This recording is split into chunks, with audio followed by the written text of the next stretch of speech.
So what I want to talk about here is not just talk about scary movies. Scary. What? Yeah.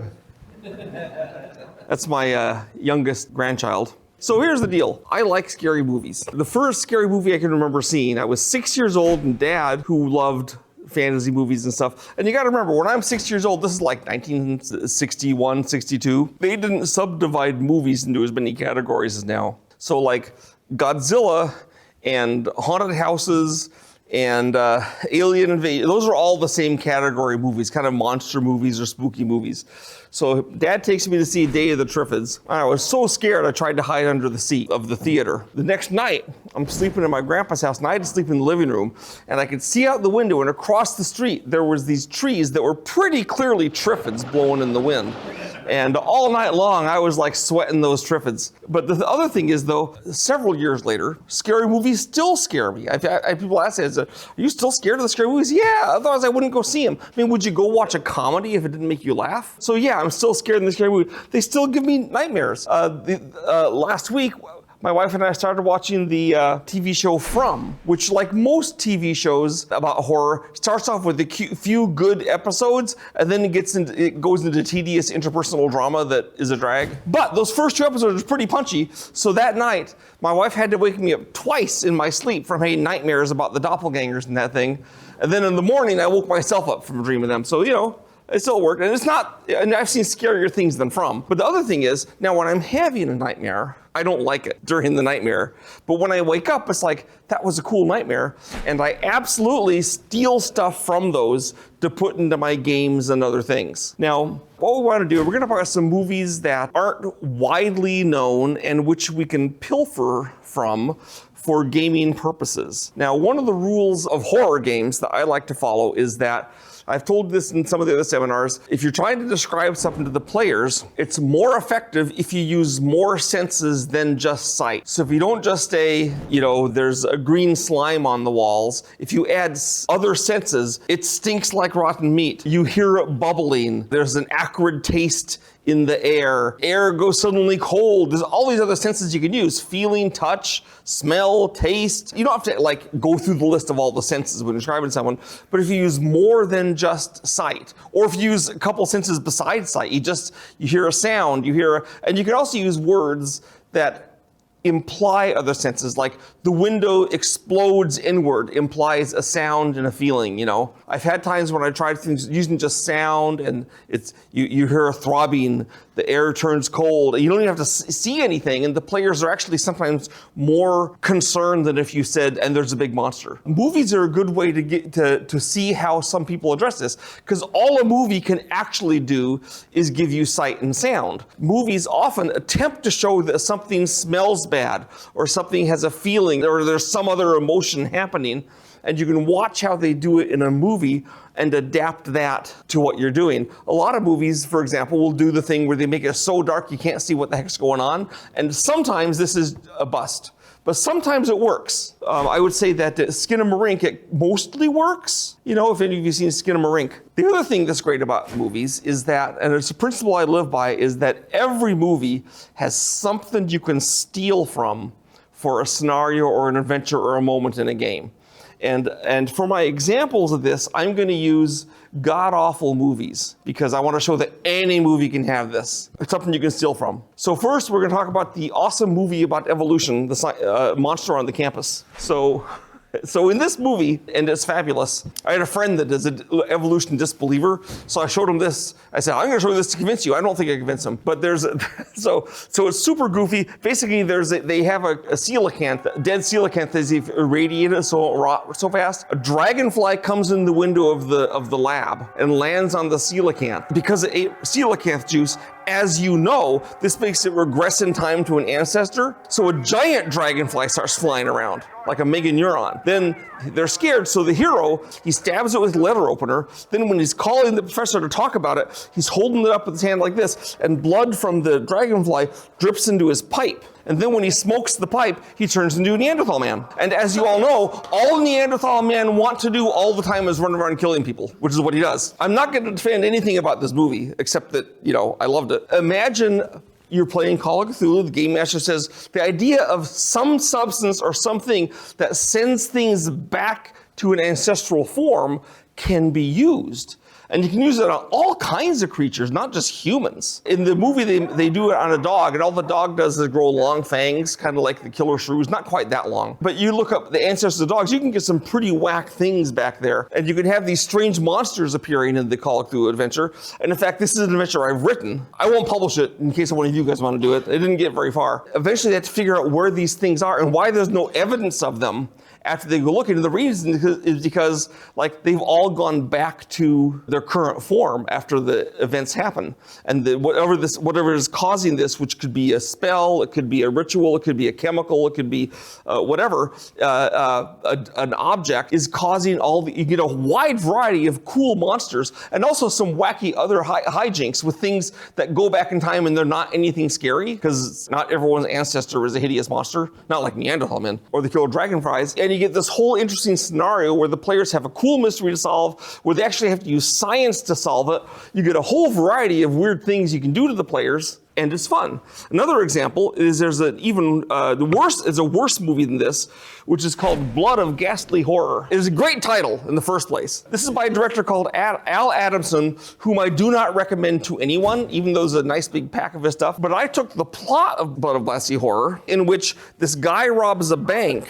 He's identified, and he's a guy who is known to have been killed, a returned Vietnam vet who is killed. And how is he robbing the bank now? And they go try to solve the banker. Eventually you find out there's a mad scientist who has a device he's putting in the brains of corpses to bring them back to life. And that's what happened with this guy. But then this guy ran off and robbed a bank because reasons. But I ran this as an adventure, and the players loved it. Really, one of the players was my 12-year-old granddaughter, so she was kind of predisposed to love anything I did. But nonetheless, they dug it. They were able to do the investigation of finding out what's going on with the dead guy. Then they found the underground lair of the evil mad scientist, which I made up, because in the movie they don't have a cool underground lair, but I had one in the sewers, and she had to have a fight with a guy with a thing in his head, and they found out he had a plan, and all this stuff was going on with these reanimated zombies. Or not zombies, they're intelligent, but it was an interesting way to have undead that wasn't the usual way, and made for a really fun scenario, despite the fact that this movie is dumber than a bag of hammers. But I'm not saying watch this movie and steal it. I'm saying watch some movie you love that may not be very brainy,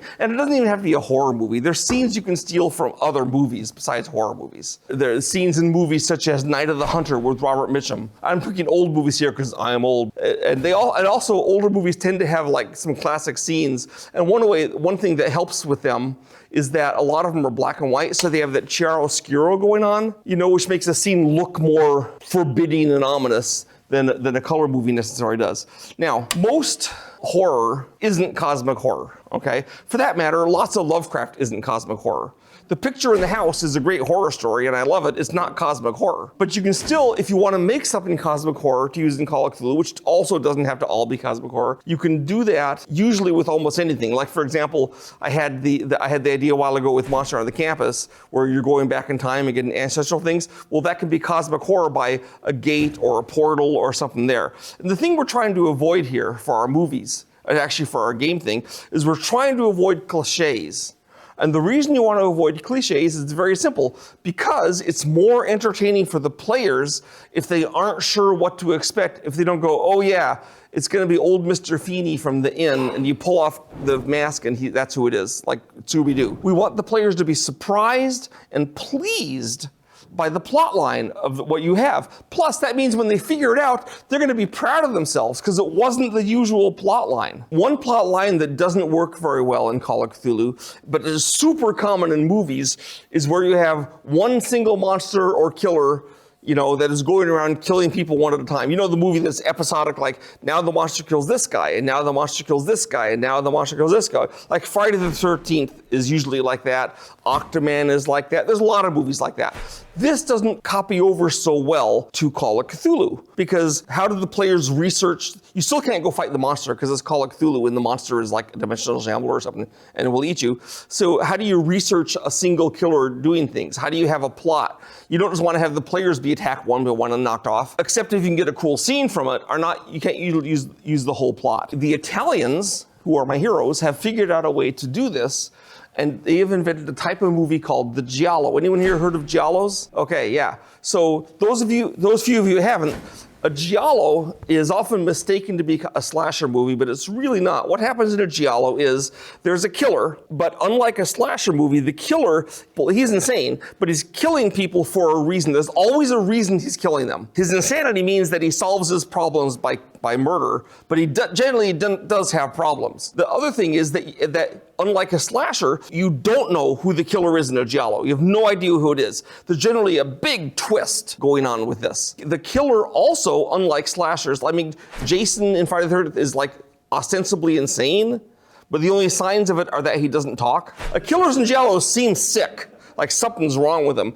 Another feature is that in a giallo, usually they're killing people that you don't want the guy to kill because they have some information for the hero. You know, whereas in a slasher movie, it's like, there's nothing wrong with dead teenagers, right? It's like, you want to see the next murder. In a giallo, you're like, oh no, don't kill that guy. As an example, one of the best giallos is called Deep Red. And in this giallo, the hero sees a murder of the killer. And so the cops don't let him leave town, but the killer knows that he saw the murder, but he didn't see the murderer well enough to identify him.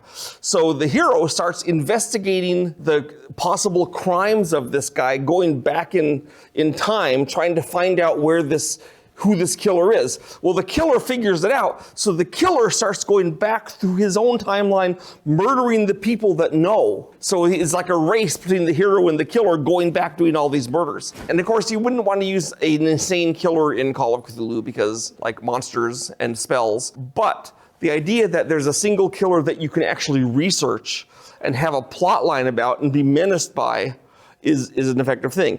As another example I wanted to bring up, a single killer versus a whole plot line, which is better for Call of Cthulhu, is there's a movie called Terrifier.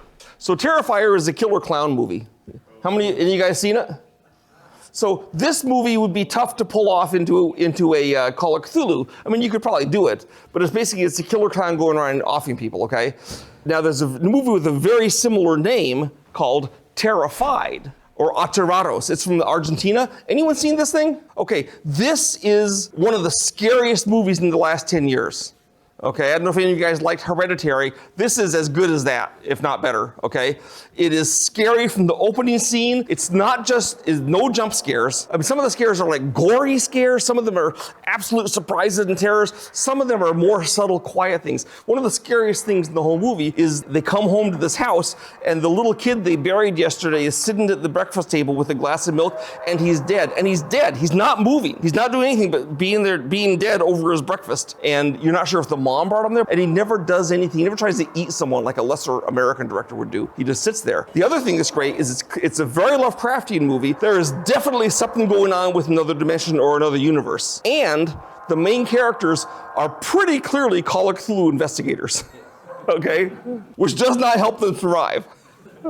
Although it's not clear really if anyone's killed, but terrible things happen to them. There are individuals who are killed. So Terrifier, Aterrados is a movie which is terrific to pull into Call of Cthulhu. It's all this research. They go into the haunted houses, looking up things, figuring out what's happened with the dead kid and the mom who's going crazy. And then Terrifier just has a killer clown. I mean, I like Terrifier, and I enjoyed watching it, but I didn't think of putting it into, maybe the scene where they're in the Halloween shop is kind of cool, and I could use that. One of the principles of finding a good obscure horror movie is to not go to Hollywood. I mean, Hollywood occasionally pulls off something good, but generally your best bet is going to be independent movies or foreign movies. And some of the advantages of these is that foreign movies, and to a lesser extent independents, don't have all the cliches from Hollywood. Like if you're watching a Hollywood horror movie, generally in the first 10 minutes, you know who's gonna live, who's gonna die. Well, there's a kid, that kid's safe. But in an Italian movie, if there's a kid that's menaced, that kid is actually menaced. He might be killed. You don't know for sure, right? But that's part of the fun. Italian movies basically stopped being great in the late 90s. The way Italian movies made their nut is that a lot of them did knockoffs or copies or echoes of American movies. But in the 90s, we started doing our own repeats and knockoffs. You know, and so that kind of ate up the market for the Italians, and their whole film industry kind of caved in. Similarly, the Hong Kong film industry, which was making lots of interesting movies up to the 90s, when the communist China came in, one of the things they did that was good is they cracked down on the triads, but the organized crime basically ran the Chinese film industry, so the Hong Kong film industry, so it, you know, fell apart. So look for foreign movies. Italy has good horror. Spain has some good horror movies. Okay, Thailand is amazing in horror. We're going to get into that. And now we're going to talk about some specific things. First, we're going to start with 5 random movies I'm hoping most of you hadn't seen that are really good and excellent for Call of Cthulhu, or just, you don't have to watch Call of Cthulhu, just enjoy them. So one of them is called The Brain That Wouldn't Die. I know it's probably been on Rift Tracks or something, but it shouldn't be, because it's a great movie. It has a terrific mad scientist. The main character is an actress whose head is kept alive in a pan of blood on top of a table. So if you can, try to see the uncensored version. There's a monster besides just the brain. In fact, there's a debate carried out between the doctor's evil assistant and the woman over what the greatest horror is. Because the bad doctor has kept all his failed experiments in this closet, and they've kind of mutated and grown together into a creature. And she argues that she's the greatest horror because she's just a head. But the thing is, it's kind of 2 different kinds of horror, because I can see her point. Her horror is a psychological horror of, think how awful that would be. And the monster in the closet is just a big lumpy monster. But of course, it turns out that she can now communicate with the monster. And so anyway, hijinks ensue, and also it's got some great moments that are well worth adding to any kind of game. Because early on, the mad scientist is in love with this girl, they're engaged, there's a car wreck, and all he can recover from the wreck is her head. And you don't know this first, you see him running off with a bundle under his arm, then you realize he just got her head. So she needs a new body. So the mad scientist, what a guy, he immediately starts haunting the local stripper shows and stuff, looking for a body. And like, who has the best body that I can cut the head off and put her head on, It's only like an hour or 70 minutes long, so it doesn't waste your whole evening. And the monster itself, unlike many 60s monster movie, actually delivers. He's really grotesque, tears people's arms off, bites them, and he's kind of a good guy because he gets the girl at the end. Yeah. Okay, now we're gonna go to another movie. So I started off with 5 movies so I deliver on the promise of movies you probably haven't seen. Anyone here seen The Brain That Wouldn't Die? Am I wrong? Yeah. I am? It's great. It's a great movie. Okay, Kaltiki, the Immortal Monster. Anyone seen this? Who's seen this? One person. Okay, you probably won't be surprised to learn that I love blob monster movies. I mean, I love Cthulhu, right? This is my favorite blob monster movie of all time, and it's super Lovecraftian. For one thing, the monster itself is brought to life by a comet that goes overhead that spreads radioactivity. This activates it. There's also a madman, and here's a kind of a unique thing about Kaltiki. It's from the 50s, 57. It's the first movie ever to use true found footage, okay? Before this, it's only like 5 minutes. Okay, before the Kaltiki, there were scenes in other movies where there was ostensibly found footage, but the found footage was always filmed just like the rest of the movie. Like the cameraman held it straight, he had it in focus, everything was good. But in Kaltiki, they find a film from a video camera and look at, which gives them the first clues there's something going wrong. And it's jerky cam, and he doesn't look at the things you want to look at, and it's real found footage. That was the first time it was ever done. Pretty impressive. And then the monster itself is made with, I think, tripe or something, and so it looks really nasty and organic. Yeah, there it is growing in the scene. And then eventually he's huge, and there's multiple of them, and it's a great thing. So Kaltiki, the Immortal Monster, my favorite blob monster movie, and it's directed by, I'll tell you about the director in a little while, because I'm going to have a whole section on him. Okay, now, Quatermass in the Pit. Who's seen this? Okay, a lot of you have seen Quatermass in the Pit. This is one of my very favorite science fiction movies. And I'm using it as science fiction and it is science fiction because it makes you think. You start off, they're digging a subway tunnel in London in the 60s. They come across something they think at first is a German bomb, and eventually you find out it's a spaceship from 5 million years ago. That is a Lovecraft concept to me, okay? And then they find out it's from Mars, but Mars is dead. And Mars is dead in the movie, is scientifically accurate, but it wasn't dead 5 million years ago. And it kind of moves on from there. Those of you who have seen it, you know what I mean about feeling Lovecraftian? Yeah, with those weird things. And also a Lovecraft idea is that he doesn't believe in humanoid aliens, right? And his aliens can't usually survive on Earth, and these things can't survive on Earth. They aren't even trying to. And they have an alien way to go about it, which is they're trying to send their culture to Earth, have the humans emulate their culture, so they'll carry on their goals and their dreams because they can't do it themselves. And that seems both logical and utterly alien to me at the same time. So well worth watching. Now, we're going to look at Aswang, 1993. Now there's a bunch of, Aswang is a kind of Filipino vampire that feeds on the unborn. So you got to go for the one from 93, which is made in Wisconsin. Very independent. No, it's good. And one of the reasons it's good, for their actors, they had to get people who were active in the Wisconsin theatrical thing. So most of these guys typically did musicals, and they would dance and sing, and that means they have absolutely perfect timing in every scene, which makes it really good. The monster is almost portrayed as more geriatric than predatory. You're never quite sure what this monster is capable of or what it's doing, who is a monster. And it's an effective movie, which is all about unmarried mothers and Filipino-American relationships and this thing, that is brought back in family ties. So recommend Aswang. And now one of my very favorite zombie movies, Breakfast at the Manchester Morgue. It has about 18 names. It's a Spanish-Italian co-production. Anyone seen this one? Okay, Breakfast, you know what I mean about it being scary? There's never more than 3 or 4 zombies on the screen at a time, but these are really nasty zombies. And they're very scary. Sound is used super effectively in this movie. Initially, you think it's like a scientifically caused zombie. They have an excuse for it, which is that they have this device which kills insects. Things with primitive nervous structures are driven insane and fight each other and kill each other. So all the bugs are killing each other. But it turns out the dead bodies also have a simple nervous structure, and it stimulates them. And there's a little throwaway scene, which they could have done so much more with, where they find out that newborn babies are also being savage. They can't do much, but they're trying to bite and kill because they also have an undeveloped nervous structure. There's one scene with that. One of the things that makes this movie really great is there's an actor called Arthur Kennedy in it. And Arthur Kennedy is a very solid actor, and he was in some pretty impressive movies in the 60s and 70s, his late 70s. He's acting in this Italian-Spanish co-production set in England. Clearly feels this kind of tanked, and he's a bitter, angry man about it. And the character he plays in the movie is a bitter, angry police captain who feels his career is tanked and is trying to rejuvenate it, and man, does it fit him. He's so good in this movie. His anger comes through. Kind of like if you've seen some of the Jeremy Brett Sherlock Holmes, the later ones when he knew he was dying, his angst and his darkness is visible in that. You guys who saw it, you know what I'm talking about. Arthur Kennedy, the cop, right? You just hate him in the movie, but he's so good. So we're gonna talk about The Blind Dead. Who's seen The Blind Dead? Several of you.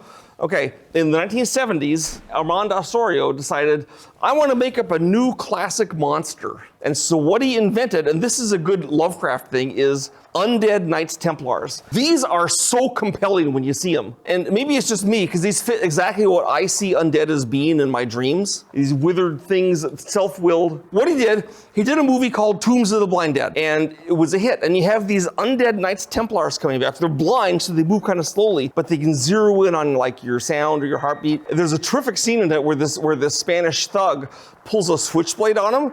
They pull out a broadsword and they cut off his hand. And they essentially make swords into instrument of horror. They also ride undead horses. They wear these filthy robes that were probably white when they were alive 500 years ago. They kill you and drink your blood because they worshiped Satan. They're undead Satan Knights Templar guys. There's 4 movies, and each of the 4 movies are not about, it's not sequels exactly. They're like different encounters with the blind dead. They're also here, and they're also here, and they're also here. And one of the things I really love about it is one of the issues in a lot of horror movies is the director seems to feel that the monsters, if they got into the modern world, we'd quickly take care of them with our cops and our abilities and our stuff. Lovecraft didn't think that. He's always trying to hide our world from it to protect us. And that's the idea behind The Blind Dead. There's a scene in one of them where they stop a train and to rescue this girl, and the blind dead get aboard the train because they're chasing the girl. And the undead are going down the train, killing everyone. And the train stops in town, and you realize they're gonna get out into the town. And you're like, you don't want to let things out where people are because they're just terrifying. One of them has an interesting ethical challenge. This one is called Night of the Seagulls. And every 7 years, the people in the town have to stake out women in the surf for the blind dead to come and drink the blood of, or else they'll attack the town. Well, this doctor moves in with his young wife, and they like the doctor. They want him to stay, but the wife, if they sacrifice her, then one of their daughters won't have to be sacrificed. So they go to sacrifice the wife, and the doctor goes out and he saves her and pulls her off the cross in the water before the blind dead come, and he brings her back. The villagers see it, and they immediately rush home, pack up their bags, and leave. Because the town's done for now. The whole town is destroyed because the doctor saved his wife, and you're like, well, is he the good guy? I guess, but it's an interesting puzzle. We're going to talk about an actor that has a whole series of movies that you may not have heard of. His name is Paul Naschy. Okay, some of you know about this guy. Okay, so he's a Spanish horror actor, also a bodybuilder. Originally what he did is he wrote a movie about a Spanish werewolf. And one of the odd things about Franco's Spanish dictatorship is that most dictatorships hate horror. During all the years of the Soviet Union, there was one horror movie, and it was disguised as a fairy tale. It's called V-I-Y. It's great. The Nazis didn't make horror. The fascist Italians didn't make horror. Cuba didn't make horror. The dictators just don't like horror. But for some reason, fascist Spain produced horror. But there was still like the dead hand of the state trying to oppress it. So they came in, and this is goofy. They said, well, you can't have your werewolf be Spanish because Spaniards can't be werewolves. So the werewolf is Waldemar Daniński. He's a Polish werewolf. Okay?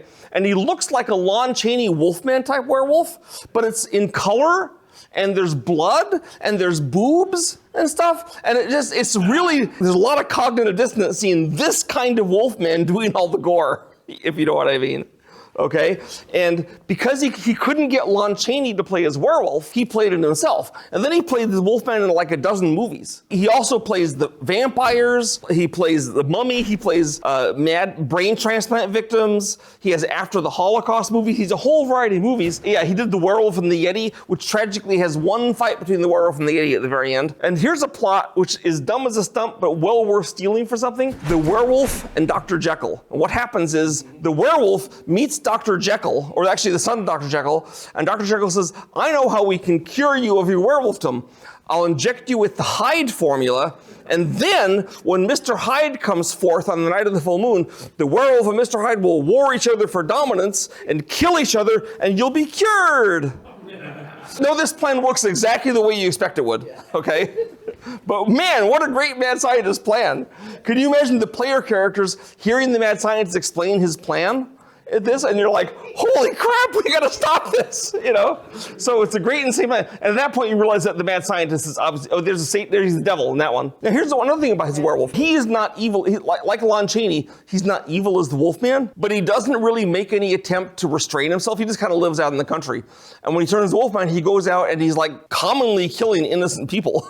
So he's got to go down, he's got to be destroyed, but he's not himself necessarily evil, except that he kills as the werewolf. And he's hard to kill because in a lot of the shows, he can only be killed by a silver weapon wielded by someone that loves him. So he's always trying to get women to fall in love with him so they can kill him. So that's also pretty great. There's Dr. Jekyll and Mr. Hyde. He also plays a hunchback in The Hunchback of the Morgue, and this hunchback gets all the girls. He's having sex with everyone. Early on, they're like finding the mad scientist in it. He has an acid vat in the basement, and I'm like, oh, that's gonna see use, and it does. So I gotta love an acid vat. Werewolf and the Vampire Woman is actually surprisingly good. It sounds like a horrible exploitation movie, I guess on one level it is, but the vampires are really evil. They're tormenting the werewolf. There's good girls who become vampires, and then they're bad girls, and there's all this stuff that is to be enjoyed. Paul Naschy was making movies up into the 2000s, okay? He kind of didn't do anything in the 1990s, and then Spain said, hey, we have this great horror actor, and let's do some things. So we got a few modern movies,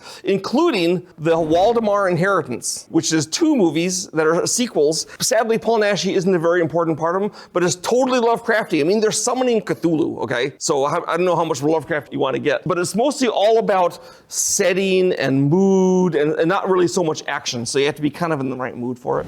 We're going to talk about Thai horror. Thailand, in the last 10, 15 years, has started doing some really excellent horror movies. Anyone seen Coming Soon? You have seen it. It's really scary. Yeah, I have. Yes, okay. So as an example of how scary it is, this movie is all about video piracy and movies, okay? Most of it takes place in a huge multiplex in Thailand. Not all of it, but a lot of it. There's a scene where they're looking for their friend. The movie's playing because before you play a movie on celluloid, apparently you have to run it first to make sure that the thing is working, and you do it in an empty theater.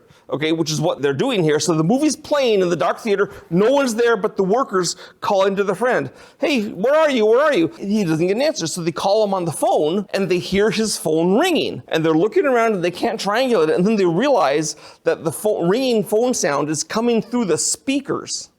And they turn around and look up on the screen, and the screen is a scene with a bunch of dead bodies it's a horror movie, of course, in a room. And the guy is there as one of the bodies with his eyes shown shut and his phone in his pocket blinking as they call it. There's another scene later on where they run through a room and they end up in the movie area. Or scenes where they're in the theater and there's a rope hanging from the ceiling with the corpse of the woman actress in the movie. There's twists in the movie, there's turns, there's like, wait, that person's not dead, but he should be. So coming soon, another excellent example from Thailand is Phobia 2. It's an anthology movie, by which I mean there's several short segments. And it doesn't have a wrapper around it like some anthology movies. There's the 4 segments. As in all anthology movies, what you have, this has 5, so there's 2 really good ones and 2 okay ones and 1 kind of dumb one. I mean, that's kind of how they work. This has 2 super good ones. The Hungry Ghosts, and there's a zombie one that's actually one of the best zombie things I've ever seen. I'm sad it's only 20 minutes long. And Creepy Crawly, another Thai movie, this is very recent, like last year, with an insect monster that takes over people and there's like a huge insect arm or body or something going up from downstairs. It's kind of a centipede, spidery sort of thing taking over people. It's got Lovecraft all over it. They also do a lot of more conventional ghost story things in Thailand, but the point is that they're good, they're scary, their ghosts are malign, which is what I like. And Thai horror is an excellent source to find these things. Korean horror is usually more psychological, so not so good for Call of Cthulhu because you want to have a monster.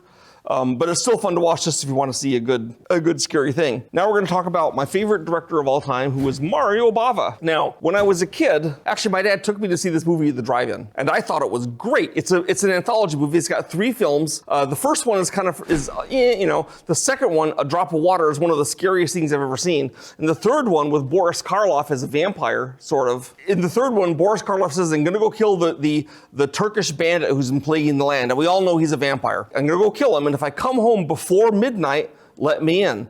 And if I come home after midnight, don't let me in. I've been turned. And he comes home exactly at midnight. But the vampires in this are so creepy, like little kids out saying, Mama, let me in, I'm so cold. That's what the vampires behave like. So I loved this movie as a kid. Then there's Black Sunday, which has a witch who's also a vampire who they have to stake out through the eye. And it's like one of the first horror movies really made by Italy since the fascists. Okay, and one of the things interesting about Italian horror is the early horror they do often has chases through dead forests, and the reason is because the only horror they got to see under the fascists was Sleeping Beauty by Disney, where there's the chase through the forest. So that's what they know about horror. So they have the chases through forests in their movies, right? So I saw this, and thought it was great. I saw the movie Planet of the Vampires, which sounds hokey, but it's excellent science fiction. They're not vampires. They are parasites. And it's the movie that almost all the plot of Alien was taken from. I mean, a spaceship goes to an alien planet because there's a signal saying something's wrong here. They find the alien spacecraft with this giant dead bodies that was signaling, and they find out there's parasites on this planet that are killing the people. And yes, that's the plot of Alien, which this scene showed me how scary sound is because I'm watching this thing, my little 8-year-old me, and they turn a button that makes the alien voice start talking. And it's not speaking in English, it's like grinding on. And I was, again, so scared to try to hide under the seat of my chair, but it really impressed me. I had nightmares after that about giant booming voices for a while. And this movie I loved. Then I watched a movie, Baron Blood, about when I'm 12, and I wanted to be Baron Blood for Halloween. They summon up this evil nobleman who liked to torture people to death, and he's so bad, and they're bringing him back, and then there's a bunch of other things to go on with it. Then my dream as a kid was always I wanted to see all these cool movies that I couldn't see. Because the only way you could see a movie when I was growing up was you had to have it be in the theaters, which they're not going to show an old movie in the theaters, or it had to be on TV. So for example, I never got to see Creature from the Black Lagoon until I was like in my 20s or 30s. 30s because it was never on TV. I knew about it because I read the horror comics, but I didn't get to see it. So I wanted to own my own theater or something. And then in the late 70s, VHS comes out. At last, I can be my own movie theater. I was so excited. The first thing I did, I said, I want to get the movies I really liked as a kid. And now I'm old enough, I know there's such a thing as a director. Before then, movies just came off trees. You know that games, no one knows about game designers. They just like, there's games that appear on the game store shelves, right? So I went and got Planet of the Vampires, and it's directed by Mario Bava. Okay, cool. My other movie I have to get is Baron Blood, and that's by Mario Bava. And then Black Sabbath is by Mario Bava, and Black Sunday is by Mario Bava. And then I got the movie Kaltiki, the Blob Monster, and it's by Ricardo Freda. Alas, it's not Mario Bava. But then I find out that Ricardo Freda was Bava's friend, and he tricked Bava. He directed on the movie for 12 days, then he pretended to be sick to make Bava, who was a cinematographer, direct the rest of the movie because he wanted to get Bava to be a director. Ricardo Freda had to be a very interesting man because he's a movie maker that didn't have an ego as giant as All Outdoors. He wouldn't want to hog it all. He wanted Bava to have the credit. So really, Kaltiki is also Mario Bava. There's an Italian movie called I Vampiri where Freda pulled the same prank again, and Bava directed most of it, which is it's not really about vampires because it's science. There is blood drinking of young girls, which is what we want, right? So then I said, I got to find out more about this Mario Bava guy, see if his other movies are good. And unlike many horror directors, it turns out that Mario Bava's other movies are good. Blood and Black Lace, the first ever giallo. He invented the giallo. He invented found footage with Kaltiki. He kind of invented, well, I won't say he invented the slasher because you can kind of argue that Herschel Gordon Lewis invented it, but Herschel Gordon Lewis's movies are terrible. And Mario Bava's slasher, which is Twitch of the Death Nerve, is funny and good. The other thing about Bava is there's a theory in movie making that the reason that black and white movies are classics and color movies aren't classics, well, part of it is because like film critics want to have old things be better, right? But part of it is that if your landscape is just black and white and gray, it's a lot easier to make a super striking scene with strong shadows and things looming out of the darkness. Whereas with color, it's a lot more complicated to make it look good. I think some guys are finally starting to master that. Like the movie The Color Purple, which is not one of my favorite movies, but I thought they mastered the color part really well in that. Bava mastered it in the 60s, Blood and Black Lace. Every scene is suitable for framing. It's just beautifully done. And like I said, it could be argued it's the first giallo. You could also argue that a previous movie of his, The Girl Who Knew Too Much, is the first giallo. So Mario Bava, I found out about him, look him up. You can check him out. He's starting to be known a lot more now. And he has movies such as Kill, and his names are awful. Kill Baby Kill is one of his movies. It's about this ghost, and to stop the ghost from doing something bad with your body, they have to put a coin in your heart. Here's a scene from Kill Baby Kill. Little girl in a white dress with a bouncing ball. Who's seen that in this film? Mario Bava did it first. Okay, and in Kill Baby Kill, he's going to the house and he sees this guy ahead of him in the big room. The house is inhabited by a crazy old lady, so he chases the guy through the room. The guy runs away and he's chasing closer, and then start realizing he's going through the same room again and again. And he finally reaches up and grabs the guy and catches him and turns him around, and it's himself. It's very Escher-esque. And he backs up into this huge painting on the wall of the house, and he kind of falls through the painting, and now he's outside the house. There it is. Just where the painting would have been. And that's the kind of stuff that's going on in Mario Bava's movies, and it's strong, effective things. Kill Baby Kill has a Lovecraft element. There's not a science feature exactly, but there's more to it than a ghost, okay? And the town becomes like one of the characters in the movie. He has this interesting old creepy town. The way you move around it and stuff makes it seem like one. And he did so many more. Anyway, Mario Bava is well worth looking at. A lot of directors now, if they drop his name, because he's the guy they're trying to imitate. And finally, another really good source for scary movies is YouTube. And I'm not talking about full-on movies. You can see those anywhere. I'm talking about YouTube horror shorts. There are many channels on YouTube that do horror shorts from half an hour to 50 minutes to 2 or 3 minutes. And some of these are really good. Has anyone seen the horror short Lights Out? 2.5 minutes long. I played this to a bunch of my friends in the Gearbox company headquarters late at night, and they were like, whoa, well, you know how scary it is. Okay, it's a thing that only appears when it's dark. And they're all terrified. And then Jonathan, my friend who worked at Gearbox, he had to stay behind and go through the building and turn on all the lights. And he like cussing us. You guys suck. So that was hilarious. We would play Cthulhu Wars. We would test Cthulhu Wars at Gearbox. Another one, well, we're seeing, and it doesn't sound like a horror thing, but it's scary, is called The Cat with Hands. Anyone seen that? A few of you have? You know what I mean about that being scary. And that monster, it is absolutely something that you could steal in a Call of Cthulhu adventure. It kept on stealing more things from more people, looking more and more like a person, like it wanted to be a person. You know, anyway, The Cat with Hands. But you can see there's a lot of these channels. The big channels like Alter and Crypt TV generally are more erratic in the quality, but they have some good ones. The smaller ones like Social House Films and Pony Smasher tend to have fewer movies, but better, I think, on the average. And the way to find them really is a Polish company is called Cosmic Films that does all horror. And one of the things I kind of love about them is that they're trying to do English in their films, and they like have this thick Polish accent, which is adorable. But they're scary and they're Lovecraftian. They know it's Lovecraft. One of the films is about this thing in the sky that you're not supposed to look at ever. It's appeared a few weeks ago. Don't look at it. We can't look at it, because anyone who looks at it, something bad happens. That's the film, you know? He has other ones where the great old ones are rising. The way to find these is to go to YouTube and just go short horror movies or horror shorts, award-winning horror shorts, and then just go scrolling through and look at the names of the companies of the channels that make it. And then you can subscribe if you want or just write them down, but you can find a lot of excellent horror this way. And the usual rule on YouTube, which is becoming less true because YouTube has turned into they have some kind of maniac in charge of them, is that generally the ones with the more views are the better. Okay, see you tomorrow.